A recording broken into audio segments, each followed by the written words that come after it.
Você está ouvindo o devocional Alegria Inabalável, de John Piper, disponibilizado pelo Ministério Fiel e Desiring God. 11 de dezembro. Por que Jesus veio? Visto, pois, que os filhos têm participação comum de carne e sangue, destes também ele igualmente participou, para que por sua morte destruísse aquele que tem o poder da morte, a saber, o diabo, e livrasse todos que, pelo pavor da morte, estavam sujeitos à escravidão por toda a vida. Hebreus 2, 14 e 15.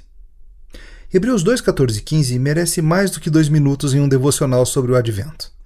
Esses versículos ligam o início e o fim da vida terrena de Jesus. Eles deixam claro por que Jesus veio. Eles seriam ótimos para serem usados com um amigo ou familiar incrédulo para guiá-los passo a passo em sua visão cristã do Natal. Essa explicação poderia ser assim. Visto, pois, que os filhos têm participação comum de carne e sangue. O termo filhos é tomado do versículo anterior e se refere à descendência espiritual de Cristo, o Messias. Veja Isaías 8:18 e 53:10.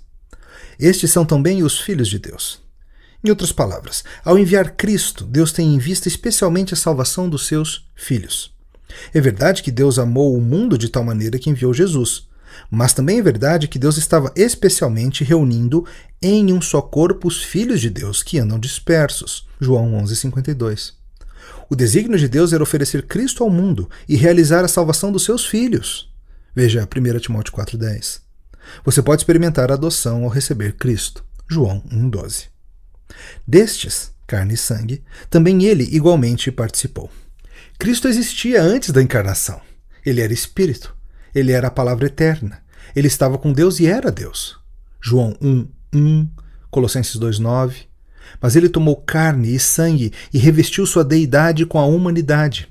Ele se tornou plenamente homem e permaneceu plenamente Deus. Esse é um grande mistério em muitos aspectos, mas é o coração da nossa fé e é o que a Bíblia ensina.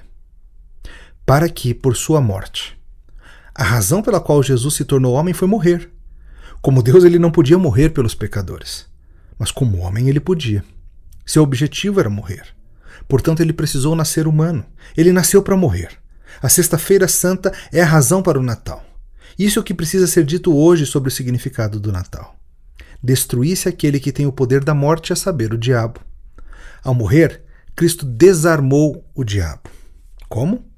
Ao cobrir todo o nosso pecado. Isso significa que Satanás não tem motivos legítimos para nos acusar diante de Deus. Quem intentará acusação contra os eleitos de Deus é Deus quem os justifica. Romanos 8:33. Sobre que fundamento ele justifica? Por meio do sangue de Jesus. Romanos 5:9. A arma definitiva de Satanás contra nós é o nosso próprio pecado. Se a morte de Jesus remove o pecado, a principal arma do diabo é tirada de sua mão. Ele não pode pleitear a nossa pena de morte, porque o juiz nos absolveu através da morte do seu filho. E livrasse todos que, pelo pavor da morte, estavam sujeitos à escravidão por toda a vida. Logo, estamos livres do pavor da morte. Deus nos justificou. Satanás não pode derrubar esse decreto. E Deus deseja que nossa segurança final tenha um efeito imediato em nossas vidas. Ele deseja que o final feliz, livre da escravidão e medo do agora. Se não precisamos temer o nosso último e maior inimigo, a morte, então não precisamos temer nada. Podemos ser livres, livres para a alegria, livres para outras pessoas. Que grande presente de Natal de Deus para nós e nosso para o mundo. Você ouviu o devocional Alegria Inabalável. Para outros recursos gratuitos, como pregações, e-books e artigos, visite www.ministériofiel.com.br.